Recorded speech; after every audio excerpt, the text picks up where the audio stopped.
Mesdames, Messieurs, bonjour, Quay.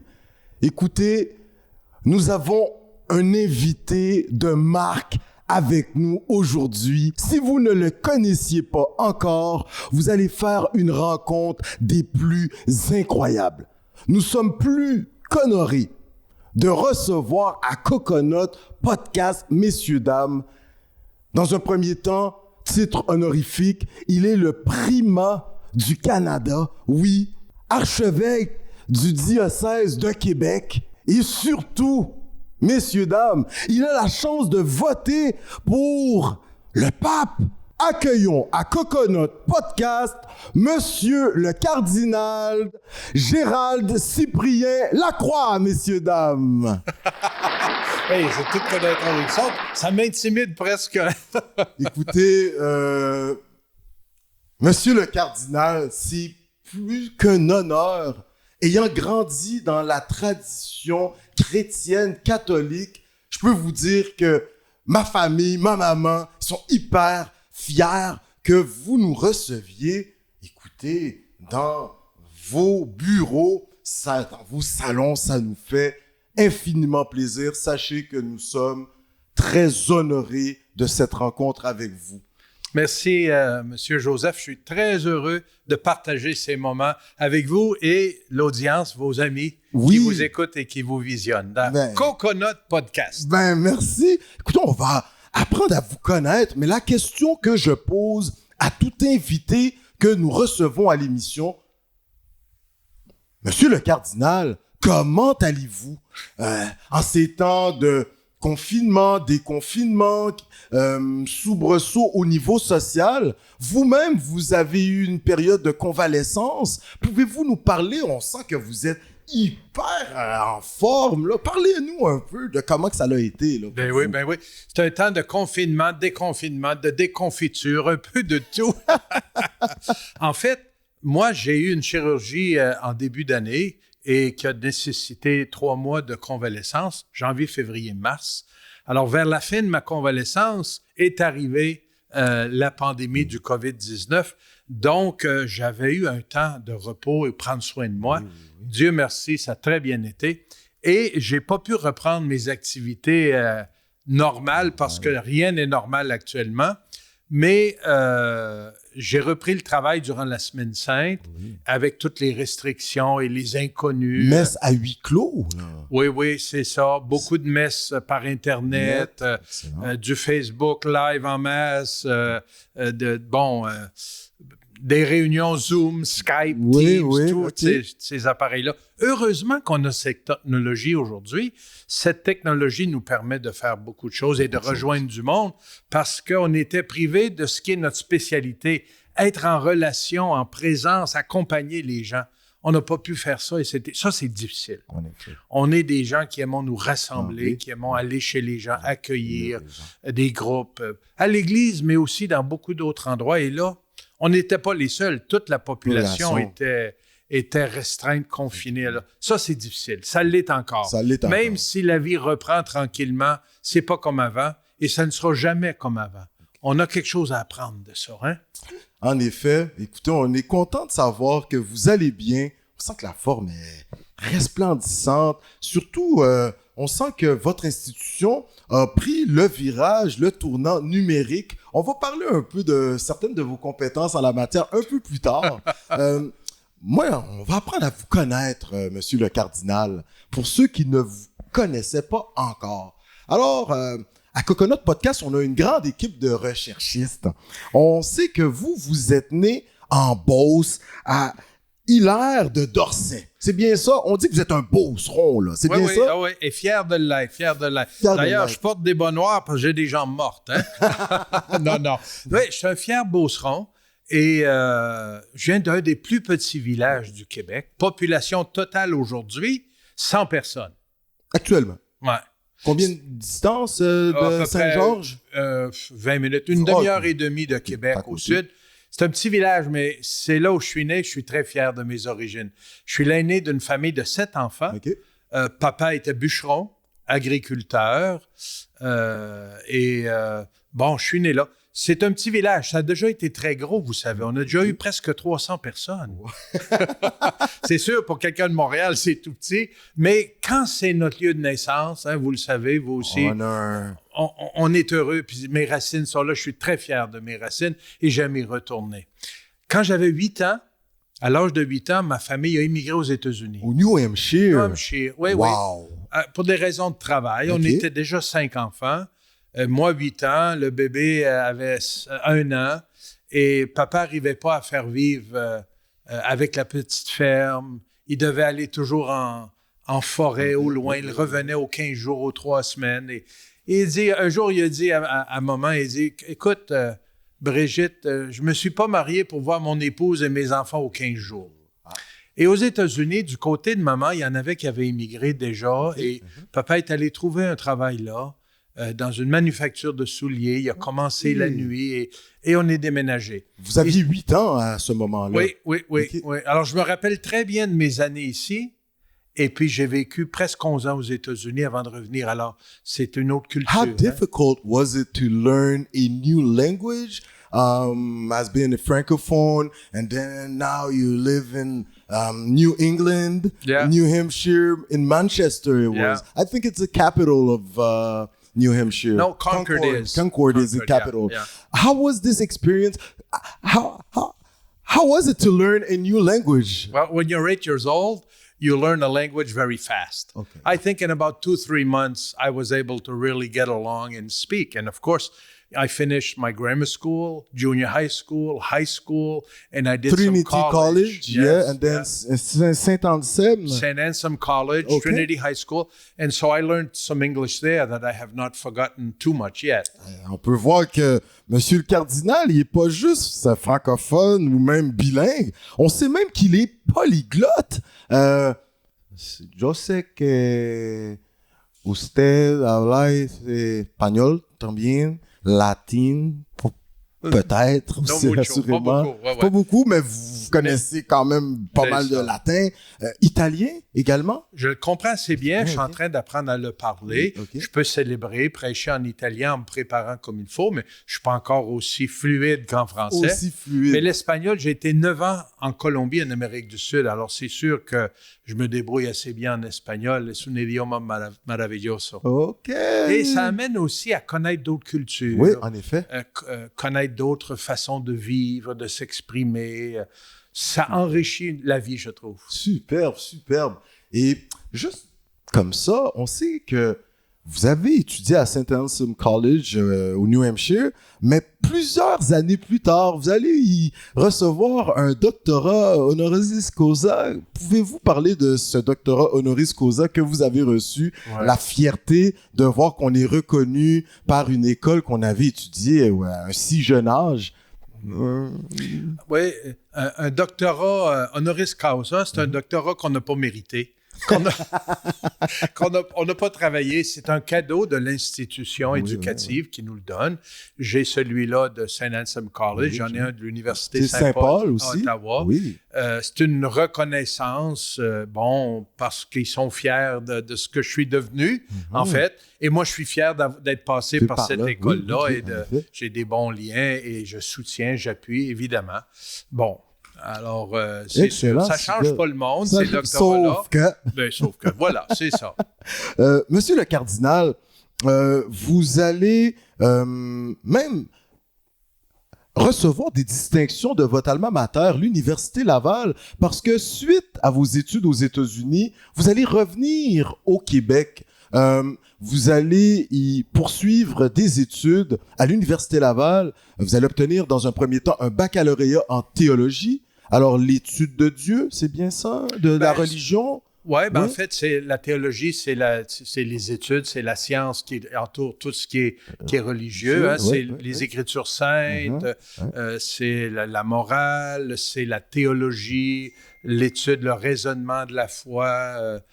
Super. Tous ces aspects-là, la vie pastorale aussi, comment transmettre ces connaissances-là, le partager. OK, superbe. Et vous allez même y faire une maîtrise par la suite à l'Université Laval. Ça, c'est quand même incroyable. Mais, monsieur le cardinal, 1975, tout en étant, je pense, au New Hampshire, vous allez intégrer l'Institut séculier Pie X, qui va avoir un rôle hyper important dans la suite de votre carrière, mais surtout dans la reconnaissance de l'importance de la foi chrétienne et de Jésus-Christ. Pouvez-vous nous parler de cette rencontre qui va vous amener vers cet institut? Pouvez-vous nous en parler un peu? Je trouve ça hyper intéressant parce qu'on retrouve même un peu ceci sur vos armoiries que j'aime bien parler à la fin de l'entrevue. Ben là. ouais. Donc, parlez-moi-en, monsieur. Écoutez, monsieur Joseph, je vois que vous avez fait beaucoup de recherches. En fait, quand j'avais 10 ans, mes parents, on était aux États-Unis, bien sûr, à Manchester, New Hampshire. Okay. Mes parents ont vécu une fin de semaine qui s'appelle La Rencontre. Okay. La Rencontre, c'est une fin de semaine animée par des laïcs et quelques prêtres pour amener à vivre la rencontre avec Dieu, avec Jésus-Christ, avec l'Évangile, pour découvrir que la foi chrétienne, c'est une relation avec quelqu'un. C'est pas des idées, c'est pas d'abord croire à une morale ou à une philosophie, une idéologie. C'est une rencontre avec quelqu'un et une relation avec quelqu'un. Alors, ça a changé la vie de mes parents, de notre famille. On était déjà des chrétiens catholiques, on allait à la messe et tout ça, mais ça a amené ma famille, mes parents en premier, à un type de relation avec la foi qui s'est enraciné beaucoup dans l'Évangile, dans la parole de Dieu. L'Évangile est entré dans notre maison. Pas seulement qu'on en entendait parler, mes parents ont commencé à l'ouvrir, à la partager avec d'autres en petites équipes. Et ils le font encore après 50 quelques années, à toutes les semaines. Ils partagent l'Évangile, comment cette parole de Dieu nous enrichit. Alors moi, j'ai vu ça. Oui, j'ai vu ça. J'ai vu mes parents et comment ça a changé leur vie. Et moi, je me suis dit, déjà à l'âge de 10 ans, quand je vais être plus vieux, c'est ça que je veux faire. Faire connaître ce Jésus-Christ-là qui a changé la vie de mes parents et de bien des gens. Ça m'a donné une passion pour le faire connaître. Évidemment, est arrivée l'adolescence et le travail et tout ça, puis on a d'autres intérêts, mais c'est revenu plus tard. Et c'est pour ça qu'après être revenu au Canada, après avoir travaillé pendant 6 ans dans le monde du graphisme, de l'édition. Vous allez faire vos vœux perpétuels, c'est bien ça? Absolument. J'ai donné ma vie d'abord comme laïc. Je ne pensais pas devenir prêtre, moi. Je voulais être un laïc en plein monde et vivre ma foi, vivre l'Évangile à travers ma profession et mes relations et mes engagements au service de l'humanité.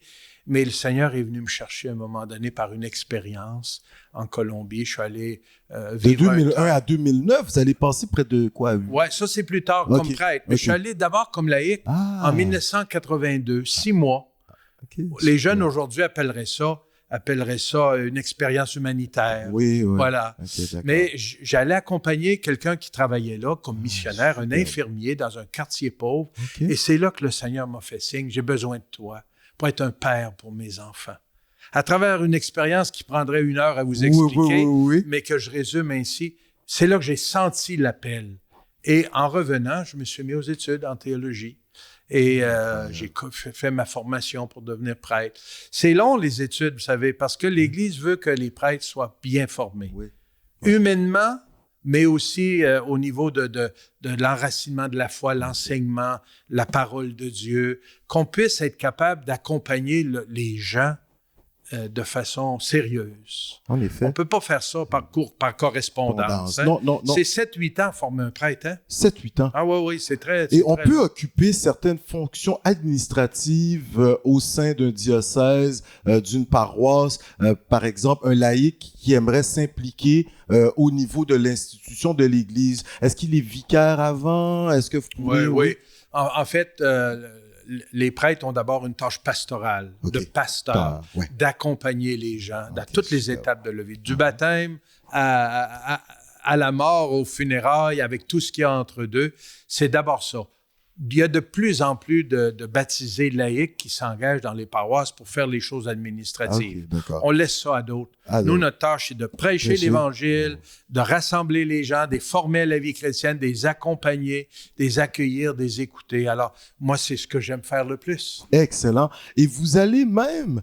on sait que vous allez quitter vers la Colombie comme pèlerin, missionnaire en quelque sorte, de 2001 à 2009, 8 ans en Colombie? De 1990 à 1998. OK, d'accord. Pendant 9 ans. 9 ans. J'ai été ordonné prêtre en 88 et en 90. 2 ans après, je quitte avec une petite équipe, avec 3 laïcs, pour aller travailler en Colombie. Je suis d'abord curé dans les montagnes, dans une petite paroisse avec 85 villages. OK, excellent. Tout se faisait à pied ou à dos d'âne. Du centre de la paroisse à l'extrémité, c'était 18 heures à pied ou à dos d'âne. C'était magnifique. Super. Sans électricité, sans télévision, mais avec le bonheur de prêcher l'Évangile et d'accompagner, soutenir les gens, célébrer la foi. Excellent. Et les rassembler pour qu'on travaille ensemble. Hein? La foi, ça change pas juste le cœur, ça change notre façon d'être ensemble, le vivre ensemble. Des chrétiens, on apprend à être solidaire, à s'entretenir, à s'encourager, à se soutenir, à s'aider, à célébrer ensemble, à pleurer ensemble. Vous allez même participer à former la relève. Vous allez être professeur au grand séminaire, ils disent, de Popayan. Popayan, c'est l'archidiocèse et c'est la ville. San José. Oui, San José. OK. Cette expérience comme professeur, où ce que vous partagez ce que vous avez appris au fil des années et surtout cette foi qui est la vôtre. C'est ça. Pouvez-vous parler de cette expérience rapidement? Être appelé à faire cela, c'est une grande responsabilité. Et je l'ai pris très au sérieux. J'ai enseigné 5 ans au grand séminaire en faisant bien d'autres choses. Je n'étais pas à temps plein, mais j'avais l'opportunité d'avoir des groupes classes, des groupes de séminaristes qui se préparaient à devenir prêtres pour les aider à découvrir ce qui est essentiel, hein? Les attitudes, comment être un bon pasteur, comment accompagner les gens. Bon, et j'ai beaucoup aimé ça. Et aujourd'hui, je suis heureux de voir que plusieurs d'entre eux maintenant sont des curés, sont des gens engagés qui poursuivent la route et qui sont au service. Hein? Incroyable. Et là, on sait que vous êtes déjà prêtre en 1988. 88, c'est bien ça. C'est Monseigneur Couture qui va faire en sorte que vous deveniez prêtre. Là. Je pense que c'est lui qui va procéder à la cérémonie. C'est ça. C'est lui qui m'ordonne. Qui vous ordonne prêtre. Normalement, c'est l'archevêque qui ordonne. Et c'était le cardinal Louis-Albert Vachon qui était archevêque. Lui était, Monseigneur Couture, évêque auxiliaire. Et j'ai demandé au cardinal s'il acceptait que Monseigneur Couture m'ordonne parce que j'avais des affinités avec lui. C'est un homme très proche des pauvres, très simple. Et moi, je voulais être un prêtre comme ça. Simple, proche des gens, un homme centré sur la parole de Dieu, sur le Christ. Il m'inspirait beaucoup. Et puis le cardinal Vachon a accepté. Pas que le cardinal Vachon n'était pas bien, il était très, très bien, mais ça avait un sens pour moi. Ça avait un sens, excellent. Et je suis devenu un de ses successeurs, parce que Monseigneur Couture est devenu archevêque de Québec. Oui. Et j'ai fait ses funérailles. Il m'a aidé à devenir prêtre, il m'a ordonné, mais aussi, il était tout qu'un exemple de prêtre et d'évêque pour moi. Et d'évêque pour vous. Excellent. Et là, en 2009, alors là, vous allez être nommé évêque auxiliaire de Québec. C'est bien ça? Alors, si on peut dire ça comme ça, votre patron, c'est cardinal Marc Ouellette. C'est bien ça, ce moment-là? C'est ça. C'est lui qui était l'archevêque à l'époque, le cardinal Marc Ouellette, c'est ça. Et dans un grand diocèse comme Québec, parfois, il y a l'évêque ou l'archevêque, mais il peut demander des auxiliaires, des évêques pour le soutenir. Ici, c'est grand, on a 241 communautés. Vous avez un évêque auxiliaire? On en a 2 actuellement, Monseigneur Marc Pelchat et Monseigneur Martin Laliberté. Excellent, super. Alors, c'est de l'aide pour être capable d'accomplir notre mission. Avec 241 communautés, 1 million de baptisés, ça fait du monde. Ça fait du monde pas mal. C'est ça. Et quand vous êtes, et en 2009, vous devenez évêque auxiliaire, vous rencontrez quand même une grande personnalité de foi qui est Monsieur le cardinal Marc Ouellette. Parce qu'aujourd'hui, on sait qu'il est préfet d'une grande congrégation à la Curie romaine. Pouvez-vous me parler un peu de cette rencontre incroyable, je vous dirais, avec Cardinal Ouellette? Pour les plus jeunes qui nous écoutent, ne serait-ce qu'un témoignage de votre rencontre avec une grande personnalité telle que Cardinal Ouellet. Certainement.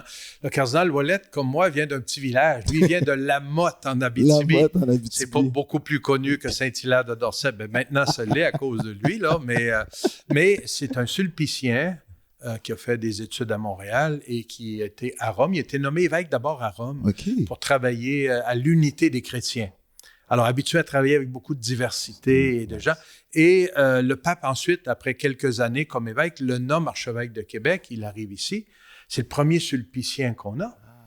Et c'est un homme avec une très bonne formation, un homme avec une tête solide et une vision aussi d'avenir pour l'Église.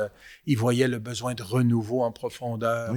Et il est nommé ici. Et bon, je l'ai connu un peu. Dans vos fonctions, je l'ai surtout connu après, mais j'avais eu quelques échanges avec lui avant que je sois nommé. Et quand le pape Benoît XVI me nomme évêque auxiliaire, ça m'intimidait un peu. Travailler avec le cardinal Ouellet, avec quelqu'un d'une si grande pointure, en effet. et un homme, un intellectuel, un homme très bien préparé. Moi, je ne suis pas un intellectuel. Je suis un gars de terrain davantage. Vous êtes très humble, monsieur le la cardinal. vérité, c'est l'humilité. Hein? Non, de fait, je suis un homme plus de terrain qu'un homme intellectuel. Ça ne veut pas dire que je ne suis pas intelligent, mais ça veut dire que je suis plus porté à être proche sur du le terrain là, que la grande réflexion théologique. Hein? J'en fais, mais ce n'est pas ma spécialité. Alors, ça m'intimidait un peu, mais j'ai appris à découvrir le cœur de pasteur de cet homme-là, préoccupé par l'avenir de la foi au Québec, de la transmission de la foi, de l'enseignement, de la préparation des candidats pour devenir prêtre.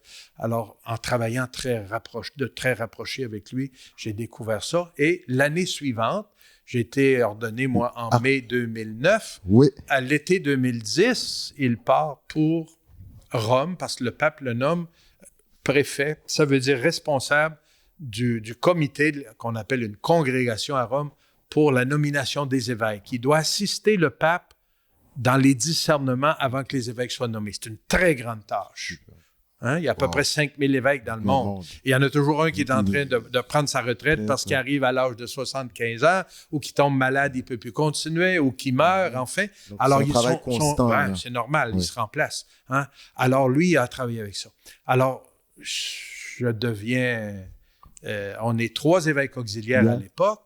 Et le Collège des consulteurs, qui est le groupe qui prend la relève en l'absence d'un archevêque, va faire une élection et ils vont m'élire l'administrateur diocésain. En 2010, ça. C'est ça. Été 2010 ou 2010, en attendant que le pape nomme un archevêque.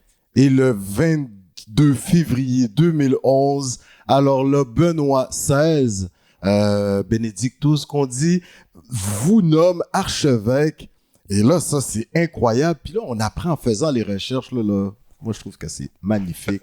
Le 29 juin 2011, vous recevez le pallium. C'est ça. Alors, le pallium en latin qui signifie le manteau, c'est bien ça? Ça, c'est ce lien qui vous unit au niveau personnel et je dirais professionnel avec le pape. C'est bien ça? C'est ça. C'est un vêtement très symbolique. En fait, c'est une petite lanière de laine de mouton qui rappelle les brebis.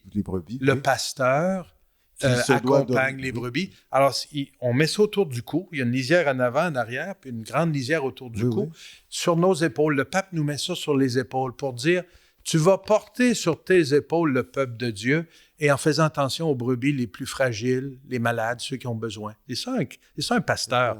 Il voit tout le troupeau, à toutes les brebis, mais il porte sur son cœur et sur ses épaules celles qui ont le plus de besoin. C'est très beau. C'est symbolique. On a beaucoup de symboles dans notre foi, dans notre Église, mais ça en a un beau. Il met ça sur tes épaules et il dit, Gérald, prends soin du peuple de Dieu qui est à Québec.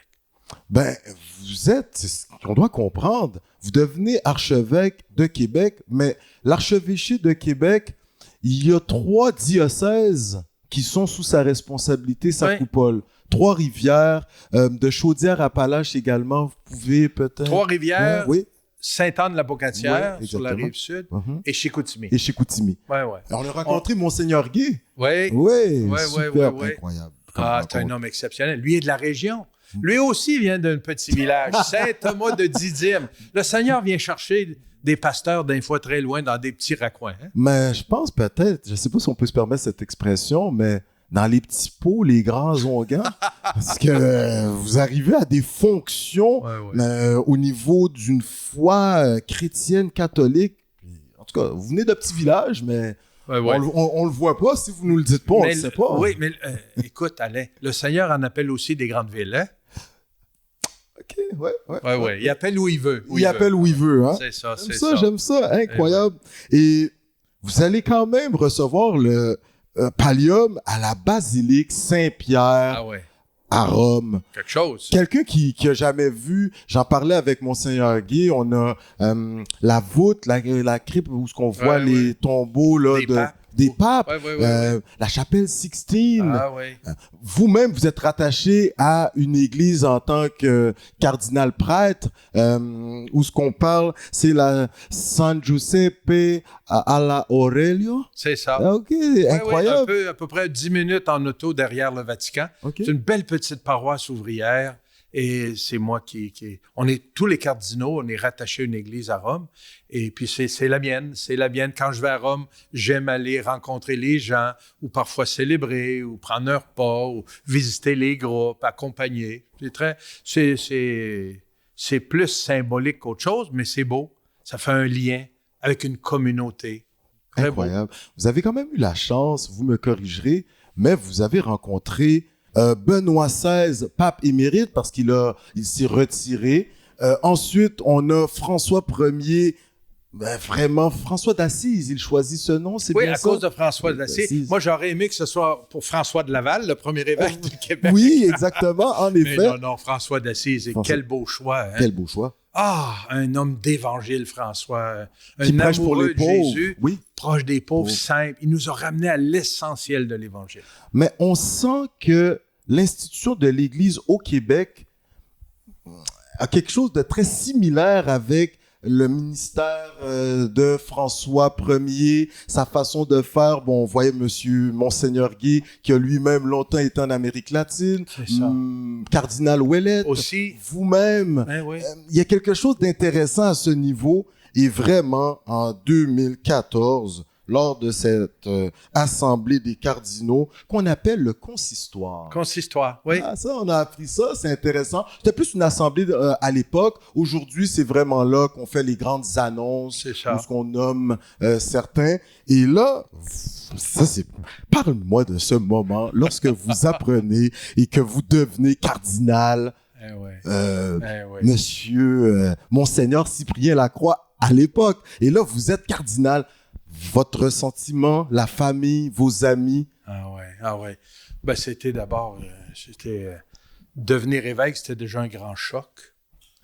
Devenir cardinal encore plus, parce que un cardinal a deux grandes responsabilités. Sa raison d'être, lui, c'est d'abord participer à l'élection d'un pape lorsqu'il faut en nommer un. Il faut en élire un, soit parce que le prédécesseur est décédé, ou encore parce qu'il démissionne, comme Benoît XVI. Alors, heureusement, ça n'arrive pas très souvent. Je ne sais pas si j'aurai l'occasion de faire ça dans ma vie, mais en tout cas. Mais la deuxième fonction, qui est très importante aussi, c'est d'être un collaborateur rapproché du pape et le soutenir dans sa mission.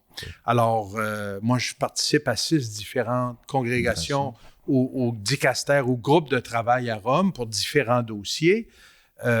Parfois, le pape nous confie des missions aussi pour le représenter. Il ne peut pas être partout. Alors, il demande à un des cardinaux d'aller et on est un peu des conseillers, très humblement, mais quand même. Et moi, je prends ça très au sérieux. Quand j'ai appris le 12 janvier au matin, un beau mois de janvier, froid, un matin d'hiver, que j'ai été nommé. J'avais de la misère à le croire. Le 12 janvier 2014. Là, 2014. J'avais beaucoup de misère à croire ça. Mais c'est ça. C'est le choix du pape. Vous savez, c'est pas une élection, ça. C'est un choix personnel du pape. Suite à certaines, peut-être, recommandations, on ne sait pas. On ne le sait pas, mais il n'y a pas de comité pour choisir. C'est lui-même qui choisit. Bon, il m'a choisi, c'est tout. Et moi, je ne peux pas dire non. Il ne m'a pas demandé la permission, il m'a nommé. Il n'a pas demandé, voudrais-tu être cardinal? Rien, aucune communication. Je l'ai appris lorsque de la fenêtre du palais apostolique à Rome, il a annoncé à l'humanité entière, jeune homme, des nouveaux cardinaux. Je pense qu'on était 19. 18 à rentrer. Oui, 19. 19 avec moi. Il y avait 18. Alors, mon nom était là. Alors, bon, je l'ai appris et puis il a fallu se préparer. Pour ma famille, c'était quelque chose. Mes parents, qui vivent encore, mes frères et sœurs, mes beaux-frères, belles-sœurs, plusieurs neveux et nièces, des oncles et tantes, des cousins, tout ce monde-là est allé à Rome pour vivre cette semaine du consistoire, la célébration avec le pape. Il y en a deux. Il y en a une qui est une célébration de la parole, qui n'est pas une messe, où il va nous remettre la barrette, l'anneau cardinaliste que le pape nous met au doigt, qui encore signifie le lien avec lui, le grand parchemin et l'Église qu'il nous donne. Et le lendemain, il y a une messe d'action de grâce avec le pape et échange avec lui et tout. C'est très, très émouvant avec ma famille entourée. Les parents qui m'ont donné la vie, qui m'ont emmené à la foi, qui l'ont nourri, mes frères et sœurs et ma famille, des amis, ensemble pour vivre ça. On a vécu une semaine extraordinaire. Est-ce que Monseigneur Guy vous a appelé pour vous féliciter? Monseigneur Guy, je ne le connaissais pas à l'époque. Pas encore? Non, ça fait à peine 2 ans et demi qu'il est évêque. Vous avez une bonne relation là, qu'on peut voir. Donc ça, c'est... Oui, je l'ai ordonné évêque, imaginez-vous. Oui. À la basilique... À la cathédrale de Chicoutimi. La belle et grande cathédrale de Chicoutimi. Super belle. C'est beau, hein? Malade. Très, très beau. Écoutez, vous êtes membre de congrégation, mais là, le travail de Monsieur le cardinal Lacroix commence véritablement. On vous voit dans les médias, vous êtes présent, vous êtes un homme de foi, mais vraiment, là, vous prêchez Jésus-Christ bien comme il faut. Et en 2017, on va voir un peu ce rapprochement, votre manière de faire avec François Ier, parce qu'il y arrive ces attentats à Québec, à la Grande Mosquée de Québec, et vous allez célébrer une messe spéciale où on va retrouver différentes religions qui vont être présentes. Et pouvez-vous me parler de ce moment? Parce que c'est un moment charnier même. Et de plus en plus, on constate qu'il y a un rapprochement des religions, les enfants du livre qu'on appelle. On voit cette démarche de par le pape, vous également, monsieur le cardinal. Parlez-nous-en, s'il vous plaît. Écoutez, c'est un épisode absolument émouvant pour moi. Chaque fois que j'y repense ou que j'en reparle, j'étais à Rome lorsque l'attentat est arrivé un dimanche soir ici à Québec. J'étais à Rome. Je terminais une semaine de travail et de rencontres avec le pape et d'autres là, dans les groupes de travail auxquels je participe. Le lundi matin, je me préparais, je fermais mes valises pour m'en aller à l'aéroport, prendre l'avion pour Québec. Et juste avant de partir, je vais sur Internet pour voir mes courriels, s'il y a quelque chose de neuf, et j'apprends l'attentat. Bouleversé. Je ne peux pas croire que tant de personnes ont été blessées et tuées à Québec, un attentat dans une mosquée. Dans votre diocèse. Québec est une ville paisible habituellement, s'attaquer à des gens de foi alors qu'ils sont en train de prier.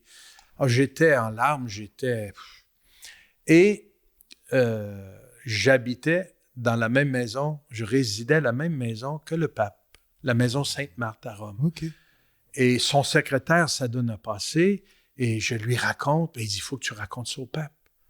Le pape terminait sa messe de 7 heures. Et il me dit, attends ici, dès que le pape sort de la chapelle, tu pourras lui en dire un mot. Alors, je vois le pape, et j'étais en larmes, il dit, Cardinal Lacroix, qu'est-ce qui se passe? Je lui raconte ça. Il me serrait dans ses bras. Wow. Je lui ai dit, Saint-Père, je pars immédiatement pour Québec. Je devais retourner aujourd'hui. Il dit, apporte-leur de l'espérance. Nice. Va les accompagner, soutiens-les, apporte de l'espérance. Super. Et je voyage, j'arrive à Québec. Mes collègues avaient déjà pensé que ce serait bon le lendemain, le mardi soir, qu'on offre une Eucharistie pour nos fidèles, compris pour ces musulmans et ces familles-là, et qu'on invite la population à venir, ceux et celles qui voudraient venir, de toute confession religieuse. Des musulmans sont venus, des chrétiens de d'autres confessions.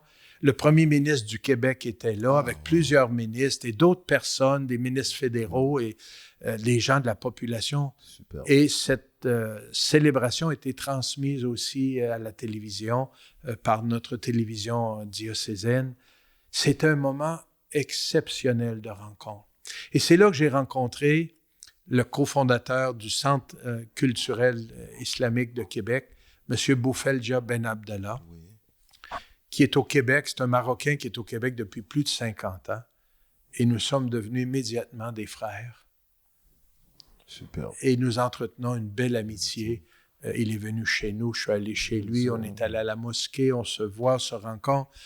Et c'est un signal, je pense aussi, pour le peuple québécois, pour les gens de notre communauté catholique, qu'on a besoin de s'ouvrir. On ne deviendra pas des musulmans, ils ne deviendront pas des catholiques. Mais qu'est-ce qui nous empêche de nous apprécier, de nous respecter, de nous connaître? Avant cet épisode-là, je ne suis pas sûr qu'on connaissait beaucoup. En effet. Il y avait une ignorance de notre part face à ce que sont les musulmans. Et on pourrait dire la même chose des Juifs et de d'autres, les bouddhistes. On connaît peu, de façon générale. En effet. Cet événement très douloureux, malheureux, a été l'occasion de faire tomber des murs d'indifférence ou d'ignorance et de nous rapprocher pour qu'on vive comme Jésus a voulu. Vous êtes tous des frères. Vivre comme des frères, en se respectant différents. Et ça, c'est vrai pour tout ce qui existe. On peut apprendre à se respecter différents et s'appuyer. Alors, on a grandi à travers ça. J'ose croire que nous sommes de meilleurs humains et de meilleurs chrétiens lorsque nous nous rencontrons avec d'autres et que nous apprenons à découvrir qui est l'autre. Alors, cet événement-là m'a changé profondément. Et c'est l'audace du pape François qui m'a donné envie et la capacité, le courage de m'avancer autant que ça. Je vois comment lui le fait, comment lui est proche de toute personne qu'il rencontre. Et il va dans un pays, il va souvent dans des églises non catholiques, non chrétiennes même, musulmans, des synagogues. Et il va à la rencontre de toute personne. Et c'est ça un chrétien aussi. On prend soin de notre peuple catholique, chrétien, baptisé, mais on doit être ouvert à toute l'humanité. L'Évangile est pour tout le monde. On peut peut-être pas toujours le prêcher avec des mots, mais on peut le prêcher par notre exemple, notre façon d'être et de vivre. C'est ce qu'on doit être, des témoins au cœur du monde. Ce qu'on est parle plus fort de ce qu'on dit. Hein? C'est vrai. Voilà. Mais est-ce que ça remonte pas suite à un concile qu'il y avait eu à la moitié du 20e siècle, il y avait déjà cette volonté de l'institution, de l'Église catholique, d'aller au-devant des autres religions. Et aujourd'hui, on voit que c'est vraiment un point culminant. Absolument. Monsieur le cardinal Cyprien Lacroix, on voit que c'est vraiment sa façon de fonctionner. Le pape François Ier, on le voit chaque jour. Là. Tous les jours. C'est ainsi. C'est ça. J'aimerais vous entendre sur le rapprochement des religions, des trois grandes religions du livre qu'on appelle, et même des autres religions orientales ou autres. Pouvez-vous me parler du rapprochement qui est en train de se faire? On sent qu'il y a un dialogue qui est constant, là, plus qu'autrefois. C'est ça. C'est une question très, très importante, Monsieur Joseph, parce que vers fin des années 50, début des années 60, les gens commençaient à voyager de plus en plus, à immigrer de plus en plus de pays en pays. On allait d'un endroit à l'autre et on commençait à rencontrer des gens différents de nous. Ici au Québec, on était majoritairement des catholiques, romains, mais avec les migrations, avec le voyage et tout, beaucoup d'autres confessions religieuses sont venues s'établir et on a découvert en voyageant ailleurs, en Afrique, en Asie, dans d'autres pays, qu'il y avait une grande diversité et qu'on les connaissait peu. Le Concile Vatican II, les 5 premières années, essentiellement des années 60 à 65 environ, ont amené tous les évêques du monde, pendant 4 sessions de travail de plusieurs mois, à regarder la réalité de notre monde d'aujourd'hui et comment la parole de Dieu et la foi devaient se proposer aujourd'hui et se vivre. Comment on va s'ajuster dans le monde moderne? Qu'est-ce que l'Église catholique a à dire au monde moderne? Et comment elle doit être en relation avec les autres? Et c'est là qu'on a vu l'importance d'établir un dialogue interreligieux. Écuménique quand il s'agit de confession chrétienne, que ce soit avec les anglicans, les groupes évangéliques, protestants et tout. Mais ça, c'est écuménique, entre nous, chrétiens. Et on est nombreux. Oui, oui. Mais interreligieux lorsqu'il s'agit de musulmans, de juifs, de bouddhistes et tant d'autres. Et on développe ces relations, ce type de relations, ce type de dialogue. On a de moins en moins peur les uns des autres et on découvre des amitiés qui nous enrichissent.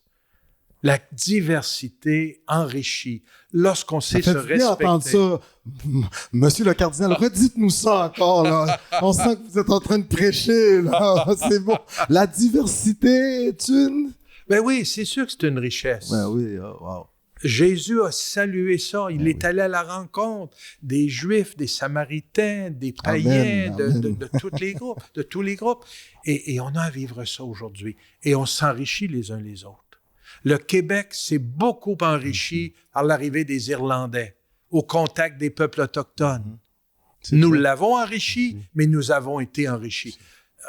Dans les années 70-80, on a eu ce qu'on appelait les boat people, des gens d'Asie, Haïti, Vietnam, Cambodge, Laos qui sont arrivés ici, des réfugiés. Ces gens-là nous ont enrichis de leur culture. Mais non. Les Latino-Américains, les Haïtiens. Mais vous avez vous-même...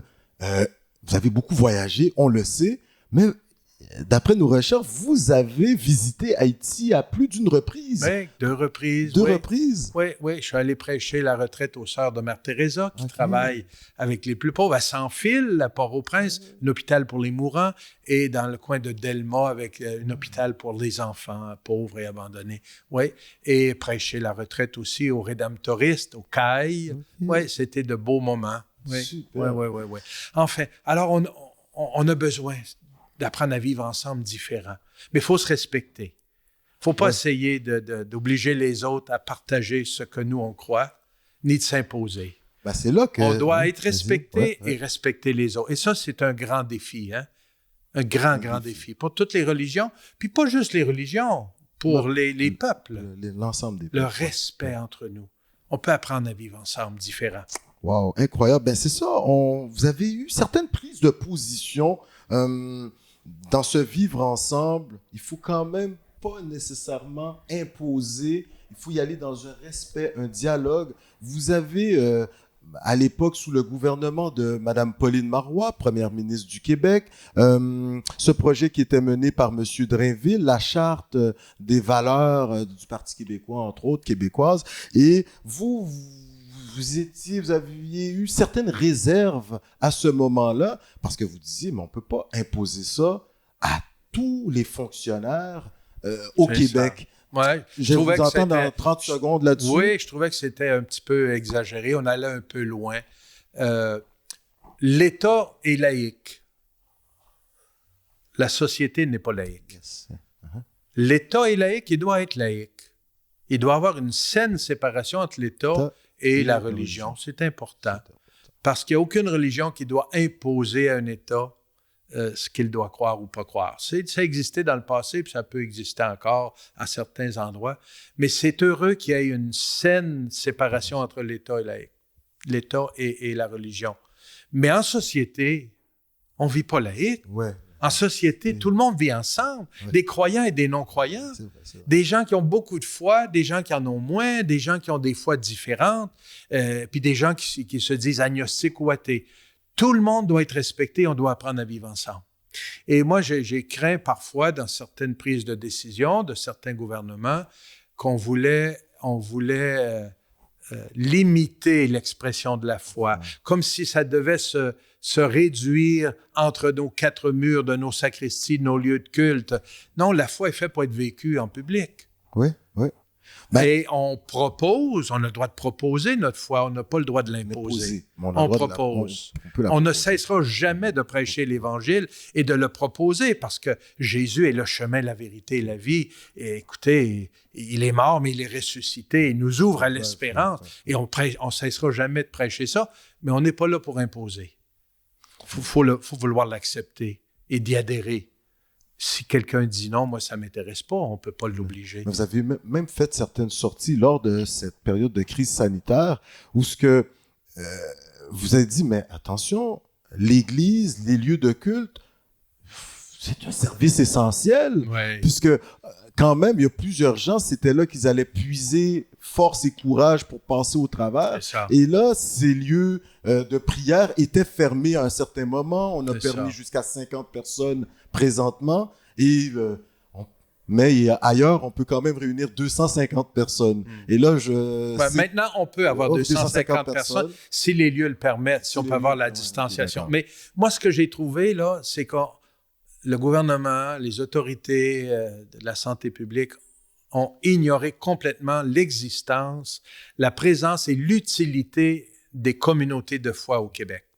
Nous ne sommes pas seulement des lieux où les gens viennent prier, c'est déjà beau, puis c'est extraordinaire, on a besoin de ça, mais les communautés de foi sont aussi des lieux communautaires où les gens se rassemblent pour se soutenir les uns des autres, pour s'écouter, s'épauler, s'entretenir. On a besoin de ça. C'est un service essentiel pour la foi, mais ça n'est un pour la vie en société.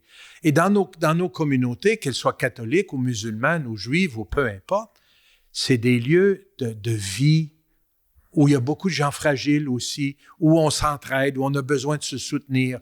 Alors, le couper, empêcher de se rassembler, ça envoyait le message que, en fait, vous autres, là, vous n'êtes pas importants, vous n'avez pas de place dans la société.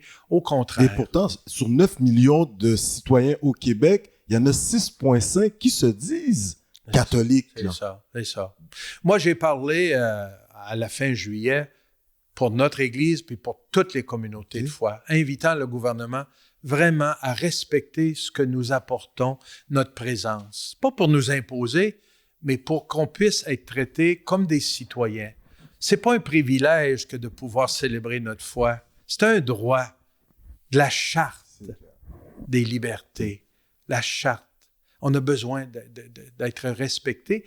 Et je trouvais un peu ridicule que les casinos, les bars et bien d'autres pouvaient se rassembler et se réunir alors que les églises devaient rester fermées. C'était à la limite discriminatoire. Bon, ça a été corrigé partiellement, mais on continue de chercher des chemins de dialogue avec notre gouvernement. C'est pas normal qu'on n'ait aucun contact direct avec les autorités du gouvernement.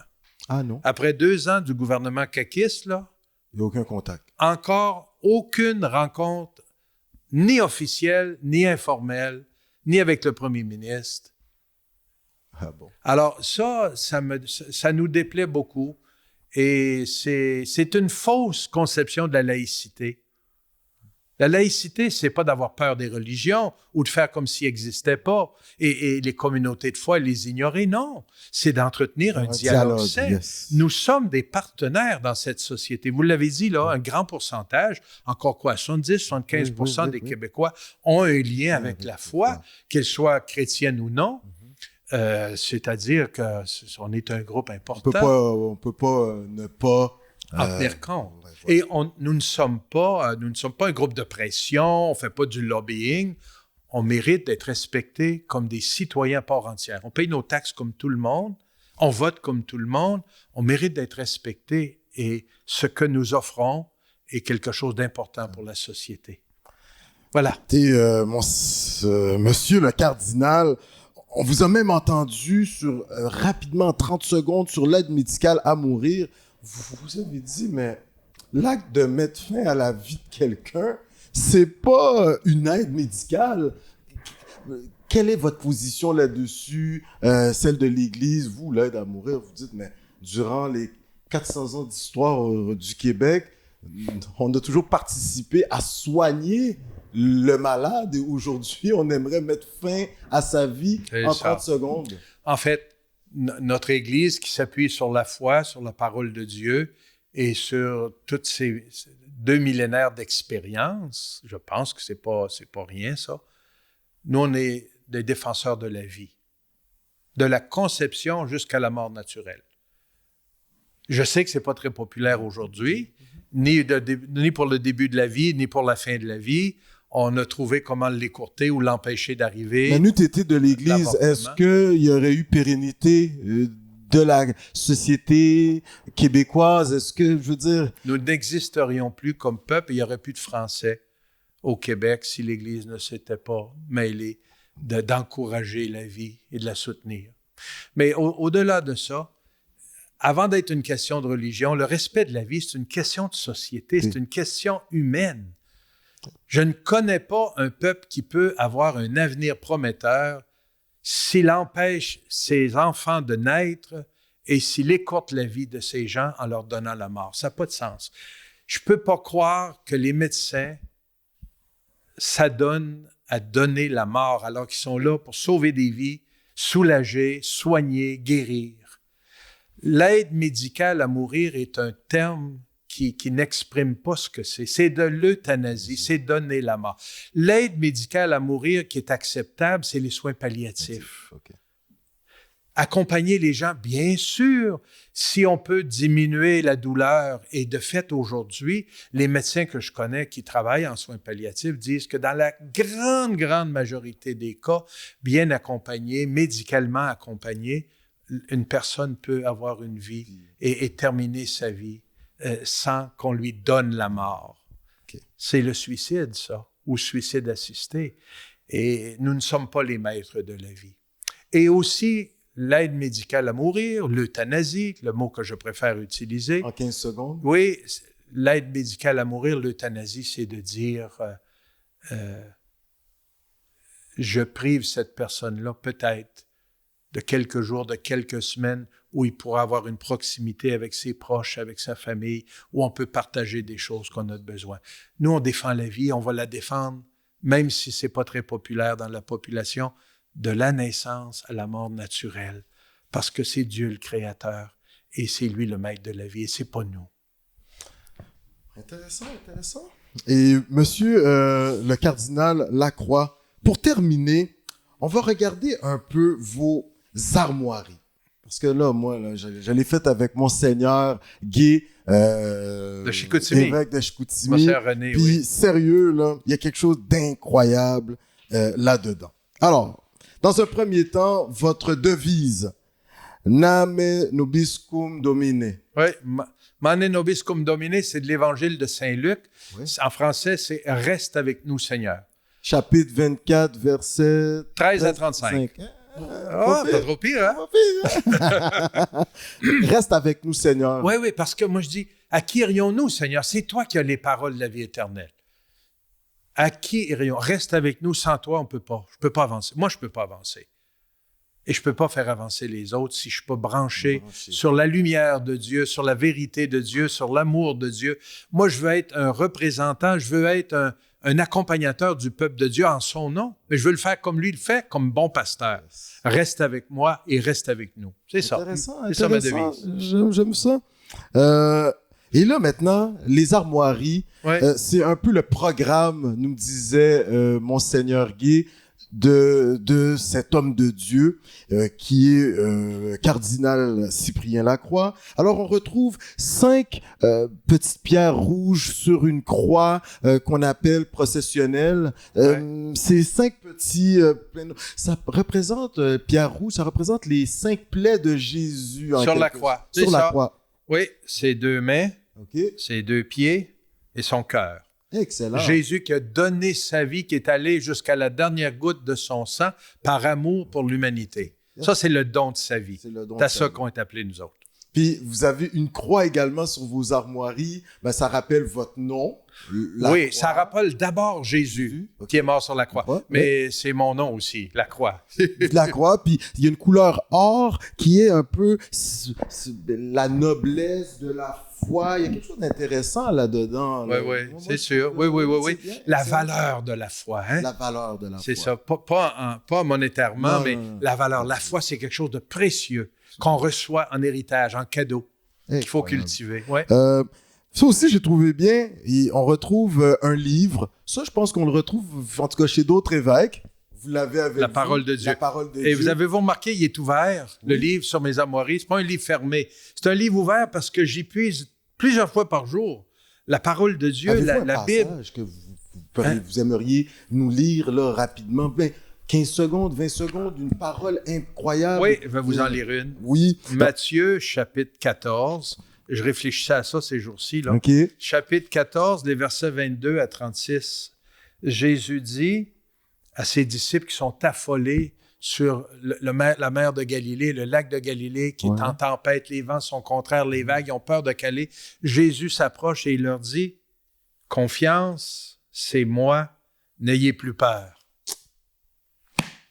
Jésus qui est proche, « Ayez pas peur, je suis avec vous autres. » Moi, je médite là-dessus ces temps-ci parce que c'est ce qu'on a besoin d'entendre dans ces temps où on est en eau trouble et les vents sont contraires. Jésus est avec nous. On avance. Ma maman, parce que haïtienne, puis elle dit, Alain, quand tu vas dormir, il faut remercier le petit Jésus. Quand tu te réveilles, il faut remercier le petit Jésus. Il est avec nous. Il est avec nous. Donc ça, c'est intéressant. Sur vos armoiries, on retrouve également une sandale qui représente un peu le pèlerin. Le pèlerin. Le zèle missionnaire, en quelque sorte. Ça, c'est intéressant aussi. Oui, ça rappelle mes 9 années en Colombie, mais c'est ma vie, ça, être pèlerin. Hein? Ça, vous êtes un gars de terrain. Marcher à la suite de Jésus, mais avec les gens. Vous faites même des marches dans le Vieux-Québec, là. Il faut se lever tôt pour vous voir, là. Mais sinon, des marches santé, là. Donc ça, c'est intéressant. Ouais. On retrouve le bleu également sur ce bouclier, ces armoiries, qui représentent le ciel, cette vie éternelle, qu'on n'est pas juste présent sur Terre, mais on continue, ça continue dans l'au-delà. Ça, c'est très important. Très important. Grâce à Jésus, ça, qui est mort, mais qui est ressuscité, puis qui est parti nous préparer une place. On est attendu dans la vie éternelle. Faut pas l'oublier, hein. C'est pas le trou, là, dans le cimetière qui est notre destination finale. C'est le ciel. C'est bon que vous le rappeliez. Oui. Pour ceux qui s'étaient peut-être égarés. Et le livre, on a parlé de la parole de Dieu, mais il y a une flamme, ça c'est intéressant, qui représente le Saint-Esprit, et c'est là que j'en parle. C'est un agent principal, le Saint-Esprit est l'agent principal d'évangélisation. Moi, j'aimerais vous entendre là-dessus. Absolument. Ça, là. Vous savez, la Bible, c'est 73 livres. C'est comme une collection de livres, une bibliothèque. Il y a beaucoup là-dedans. On retrouve le livre d'Isaïe. Il y a tout. L'Ancien Testament, le Nouveau. Moi, je ne suis pas capable de comprendre tout ça tout seul. C'est écrit il y a 2000 ans pour les Évangiles et le Nouveau Testament, mais beaucoup plus loin que ça, beaucoup plus vieux que ça, l'Ancien Testament, le Premier Testament. Ça prend les lumières de l'Esprit Saint, non seulement pour lire, mais comprendre ce que ça veut dire aujourd'hui. La parole de Dieu, là, c'est pour ça qu'on l'appelle parole. C'est pas rien qu'un livre. C'est une parole vivante. Dieu qui nous parle aujourd'hui. Si je veux comprendre ça, j'ai besoin de la lumière de l'Esprit pour m'aider à interpréter ça pour aujourd'hui. Tu sais, quand ce que je vous ai dit tantôt, là, confiance, c'est moi, n'ayez pas peur. N'ayez plus peur. Jésus dit ça. Mais il le disait à ses disciples il y a 2000 ans, mais il me le dit à moi aujourd'hui, il nous le dit. Mais c'est ça qu'il faut que je traduise pour le monde d'aujourd'hui. Le Seigneur ne nous abandonne pas, puis même si ça brasse dans notre barque, il est là. Ça, là, alors, l'Esprit Saint est celui qui nous aide à l'accueillir, puis aussi la partager, la prêcher et la vivre. Alors, j'ai tenu à ce qu'il soit là. Puis, c'est lui qui met la flamme dans mon cœur. Incroyable. Puis pour terminer, sur vos armoiries, on retrouve le XP qui fait référence à tout ce travail qui a été le vôtre auprès de l'Institut séculier Pie X. Ouais. Et c'est pour ça qu'en début d'entrevue, je pouvais dire que ça a eu une incidence importante sur la vie de Cardinal Lacroix. Alors moi, j'aimerais vous entendre en conclusion l'importance qu'a eu l'Institut. Je pense qu'il y a des bureaux, en tout cas, il y a des... À Charlebourg. À Charlebourg, là, exactement. Le centre alors, là, pourriez-vous nous en parler, s'il vous plaît? Écoutez, sur mes armoiries, c'est ce P et ce X-là, c'est le monogramme du Christ. Ça représente le Christ. Parce que la mission de notre Institut, c'est de faire connaître, aimer, servir le Christ. C'est d'amener les gens à la rencontre avec le Christ. Alors, c'est lui qui est au cœur de notre logo, si on peut dire, là, de nos armoiries. C'est lui le cœur. C'est à cause de lui. Et il y a un autre symbole aussi sur mes armoiries que vous n'avez pas mentionné, qui est l'hameçon. Et l'hameçon est très lié... J'ai oublié. Ouf! Celui-là, c'est le meilleur. Je ne me permets pas de vous l'oublier, non, Monsieur Joseph, parce que c'est celui qu'on va pêcher. C'est ça. Ouais. Ça, c'est encore Jésus qui a dit à Pierre, « Je ferai de toi un pêcheur d'hommes. » C'est-à-dire, ta mission ne sera plus de prendre des poissons, ça va d'attirer des gens au Christ, les amener. C'est pas un filet, parce qu'il y a une personnalisation dans l'approche lorsque c'est un crochet. Oui. Un filet, ça attrape le poisson. Un hameçon, ça doit l'attirer.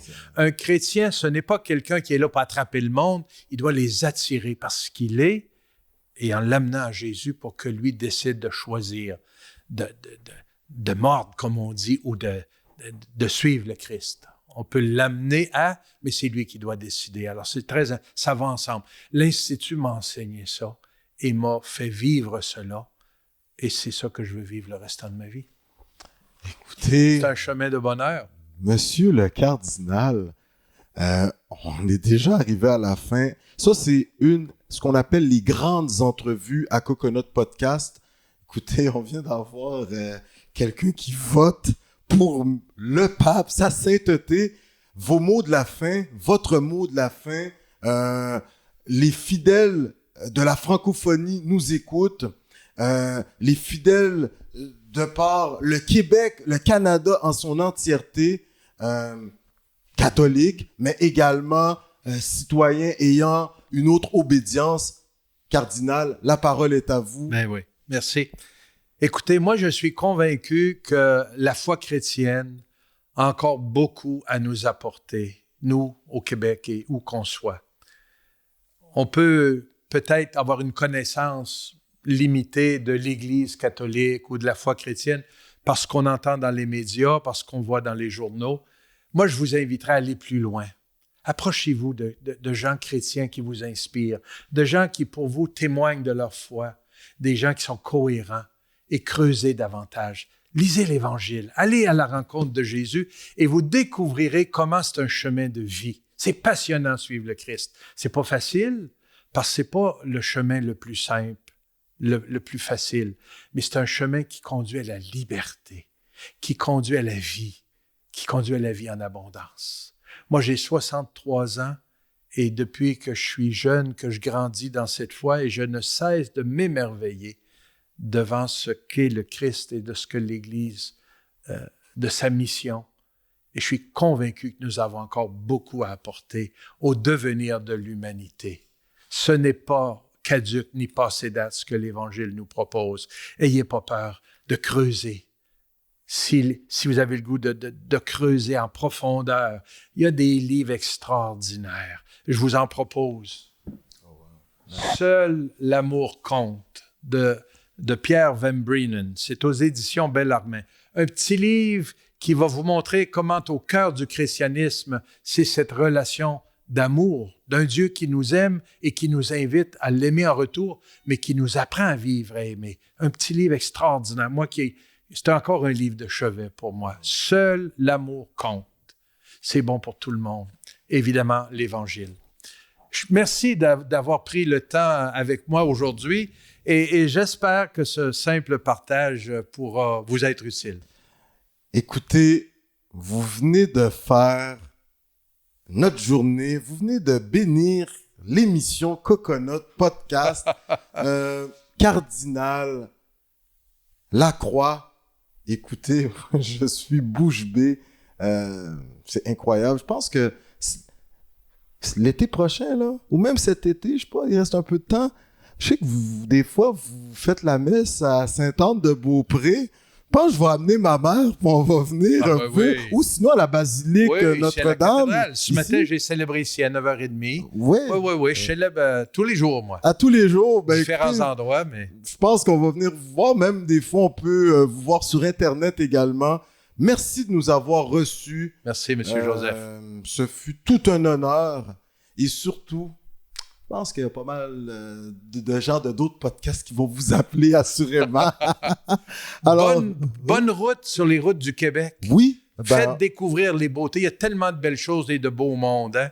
Allez. L'été prochain, on va s'atteler à faire découvrir le patrimoine religieux. C'est bon. C'est pas pire, ça.